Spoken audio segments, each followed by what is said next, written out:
5 hadis Nabi SAW tentang cemburunya Aisyah. Ini saya sering luruskan. Banyak orang subhanallah menyalahkan Aisyah radhiyallahu anha ummul mukminin. Aisyah aja cemburu. Salah ini. Kalau ada kasus terjadi di zaman Nabi SAW, kasus yang sedang terjadi ada historinya, maka yang diambil hukum bukan historinya. Final daripada histori itu apa? Apa keputusan Nabi dari kejadian itu? 5 riwayat tentang cemburunya Aisyah. 4 Nabi SAW marahin, tegur, Aisyah minta maaf. Yang 1 Nabi SAW tidak tegur secara langsung, tapi Aisyah pun merasa bersalah. Artinya cemburunya semua tertolak dalam rumah tangga. Jangan cemburu kecuali pelanggaran agama. Kalau yang bukan pelanggaran agama jangan, nggak perlu. Itu merusak konslet. Riwayat pertama, cemburunya Aisyah radhiyallahu anha dengan Khadijah radhiyallahu anha. Jadi pernah Nabi SAW lagi duduk berdua sama Aisyah di siang hari, tiba-tiba ada yang salam. Maka Nabi SAW kaget berdiri. Ternyata karena orang yang salam seorang wanita yang suaranya persis seperti suara Khadijah. Maka beliau kaget, gitu kan? Berdiri lalu melihat, ternyata di depan pintu itu dibuka, adiknya Khadijah bersama dengan sahabat dekatnya Khadijah perempuan juga, yang sering mengunjungi Nabi SAW dengan Khadijah waktu masih di Mekah. Maka Nabi SAW begitu lihat kaget, Nabi mengatakan kepada Aisyah, wahai Aisyah, buatkan makanan, hidangkan sesuatu buat tamu nih. Lalu disuruh Aisyah menyampaikan dengan istri Nabi yang lain. Datanglah mereka rame-rame menyiapkan makanan, melayani tamu, tapi mereka masih belum tahu siapa orang ini gitu. Sampai tamunya pulang. Begitu udah pulang, udah bubar, Aisyah duduk dengan Nabi SAW lagi berdua. Lalu Aisyah bertanya, Rasulullah, siapa sih tadi 2 perempuan itu begitu luar biasanya Anda menghormati? Kata Nabi SAW, yang satu adiknya Khadijah, yang satu sahabat dekatnya Khadijah yang selalu mendatangi kami waktu masih di Mekah dulu. Tiba-tiba Aisyah cemburu waktu itu. Ya Rasulullah, Anda masih mengenang wanita Quraisy yang sudah keriput semua mukanya dan sudah masuk dalam kuburan. Sementara Allah sudah gantikan Anda wanita Quraisy yang lebih baik, maksudnya dirinya gitu. Perasaan lagi nih. Ini bicara perasaan nih. Jadi dianggap ini Khadijah sudah meninggal, sudah selesai. Apa kata Nabi SAW? Lihat, ini historinya ya, cemburunya Aisyah tentang Khadijah. Maka kata Nabi SAW, demi Allah tidak ada yang menggantikan Khadijah wahai Aisyah. Dialah yang telah beriman kepada saya di saat orang-orang masih belum ada yang beriman. Memang betul Khadijah wanita pertama yang beriman. Dialah yang telah membantu saya dengan hartanya dikala dakwah ini masih butuh perjuangan. Dialah yang Allah karuniakan anak darinya yang saya tidak diberikan dari istri yang lainnya. Maka Aisyah pun merasa bersalah karena ini hujjah, ini kebenaran. Nabi SAW selalu jawab kebenaran, gitu kan? Maka yang terjadi adalah Aisyah minta maaf. Yang dijadikan hukum apa? Histori cemburunya Aisyah atau teguran Nabi? Hah? Teguran Nabi dong. Sejarah tadi histori tentang Aisyah cemburu tuh nggak bisa dijadikan hukum. Karena Nabi SAW habis itu tegur dan Aisyah minta maaf. Berarti yang jadi hukum apa? Teguran Nabi SAW. Itu ilmunya di situ. Banyak orang salah paham. Aisyah aja cemburu, nggak lihat.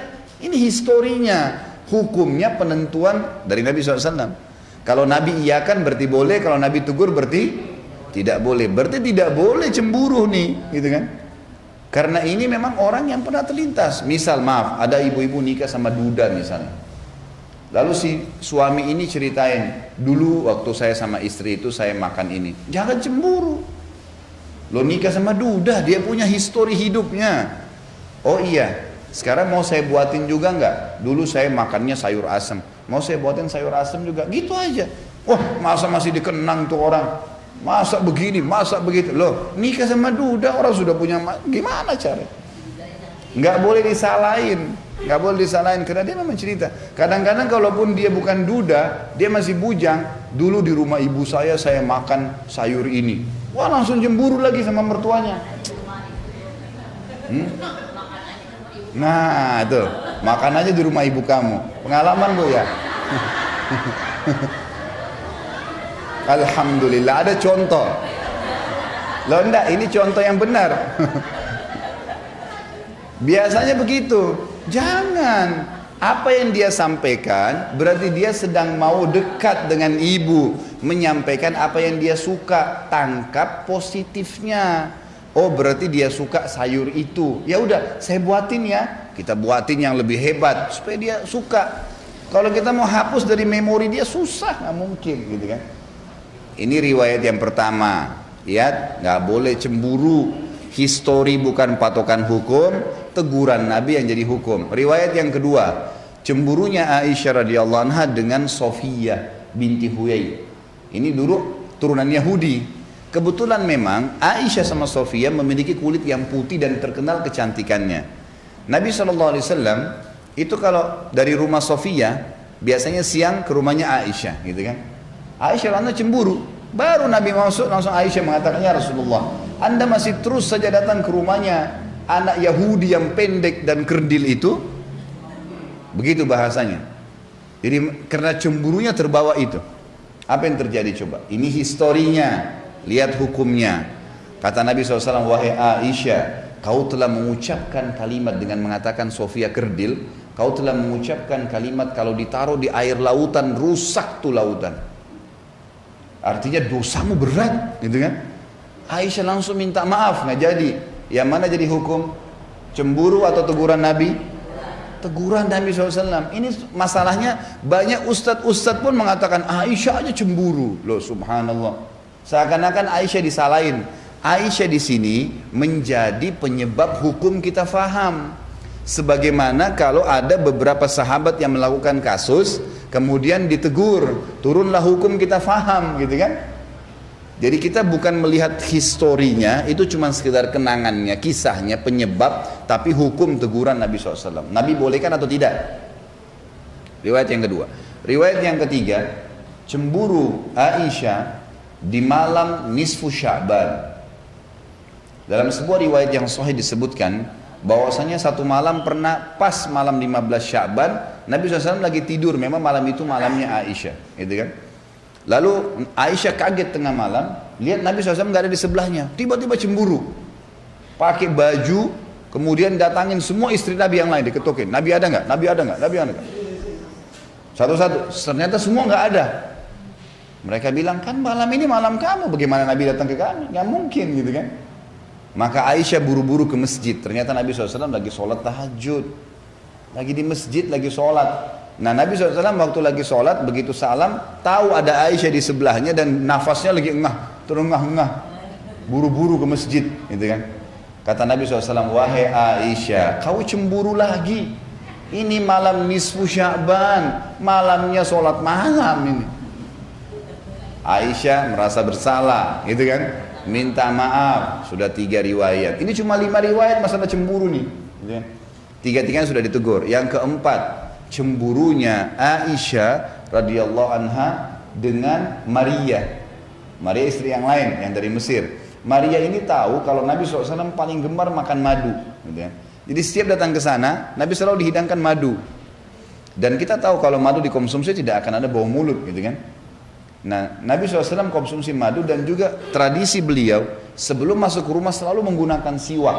Kalau kita pakai sikat gigi mungkin sekarang ya, itu selalu agar bau mulutnya wangi pada saat ngobrol sama istri, mungkin dia akan ciuman dan seterusnya. Itu tradisi Nabi SAW. Maka Nabi selalu menjaga. Maka Aisyah tahu kalau ini di rumahnya Maria selalu dikasih madu.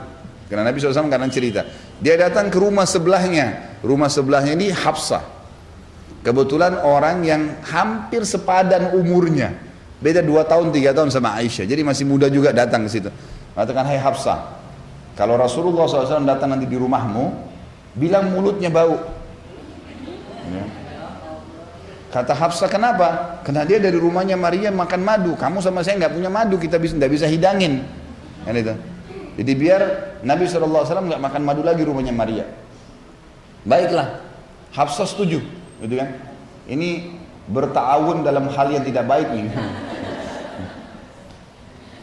Jadi akhirnya Aisyah pulang ke rumahnya sudah sepakat. Ini kan tetangga-tetanggaan, istri Nabi kebanyakan tetangga-tetanggaan. Yang satu-satunya jauh cuma Maria, memang agak jauh di pinggir kota Madinah rumahnya, gitu kan? Maka Nabi SAW datang ke rumah Aisyah. Kemudian Aisyah mengatakan, baru masuk ya Rasulullah mulut anda bau. Kok bisa? Saya sudah pakai siwak. Nggak mungkin orang sudah sikat gigi segar kemudian bau, dan saya cuma makan madu, pokoknya bau ya Rasulullah. Rasulullah sudah tahu ini ada masalah nih, ini pasti permainan lagi nih. Baiklah, Nabi SAW keluar, karena biasanya siang hari beliau memang mendatangi rumah-rumah istrinya gitu kan, datang ke rumah Hafsah. Hafsah juga baru masuk, ya Rasulullah mulut anda bau. Oh, saya sudah pakai siwak, saya juga udah cuma makan madu, pokoknya bau ya Rasulullah. Rasulullah SAW sudah tahu nih, ini ada masalah berdua ini. Rasulullah nggak ke rumah yang lain lagi, langsung ke pinggir kota Madinah, kemudian duduk memikirkan, ini kenapa sih mereka ini buat gini gitu kan. Seperti itulah bahasanya. Lewat seorang sahabat bilang, ya Rasulullah, ada apa? Jadi, bisakah saya bantu? Kata Nabi SAW, hari ini saya haramkan madu. Gak boleh lagi umatku minum madu. Gitu kan? Langsung pada saat itu Jibril bawa ayat surat Tahrim ayat 1. Hai Nabi, kenapa berani-berani kau haramkan madu hanya karena mencari ridho istrimu? Mendengarkan ayat ini turun, Aisyah dan Hafsah minta maaf. Langsung minta maaf, gak berani lagi. Gitu kan? Yang terakhir ini 4 Ingat, 4 riwayat semuanya permintaan maaf dari Aisyah dan historinya karena cemburu yang salah. Hukumnya adalah teguran Nabi SAW, tidak membolehkannya. Gak ada lagi mulai hari ini cemburu dengan mertua, dengan ipar, dengan perlu. Kecuali pelanggaran agama ya lain. Misalnya dia bergaul bebas, nah itu haram, gak boleh tegur. Ada sembarangan orang telepon yang memang betul-betul bisa berbahaya bagi rumah tangga, itu lain. Riwayat yang kelima adalah riwayat cemburunya Aisyah dengan Ummu Salamah radhiyallahu anha ajmain. Ummu Salamah ini istri Nabi yang paling tua umurnya. Yang lain semuanya itu tidak tua, gitu kan? Karena semalam ada yang tanya saya di pengajian di Blok M Square itu, Ustadz, katanya kalau ada yang mau menikah lagi, mungkin ini dari ibu-ibu pertanyaannya gitu. Nabi kan menikahnya sama janda-janda tua semua. Jadi kalau suami mau nikah, silakan nikah sama janda-janda jelek tuh. Gitu pertanyaan kertasnya gitu. Ini saya bilang sudah jelas nih, ini dari ibu-ibu gitu. Dan saya sudah tahu bagaimana menangani ibu-ibu ini, perasaan terus. Saya bilang gini, riwayat yang kisah yang mengatakan istri Nabi semua tua itu nggak benar. Satu-satunya istri Nabi yang tua hanya Ummu Salamah. Yang lainnya semua masih muda, cuman memang janda, gitu kan? Rata-rata dinikahi oleh Nabi SAW umurnya di bawah 30 tahun semua itu. Khadijah lain, kita sudah meninggal. Khadijah kan waktu di Mekah sendirian, nggak ada madunya Khadijah. Waktu menikah umur 40 tahun. Menikah dengan Nabi SAW di umur 40 tahun, Nabi SAW umur 25, beda 15 tahun waktu itu. Dan Nabi SAW dikaruniai 6 orang anak dari Khadijah, gitu kan? Setelah itu masih melahirkan. Baik, kita bicara ini fase Madinah, istri-istri Nabi setelah poligami, gitu kan?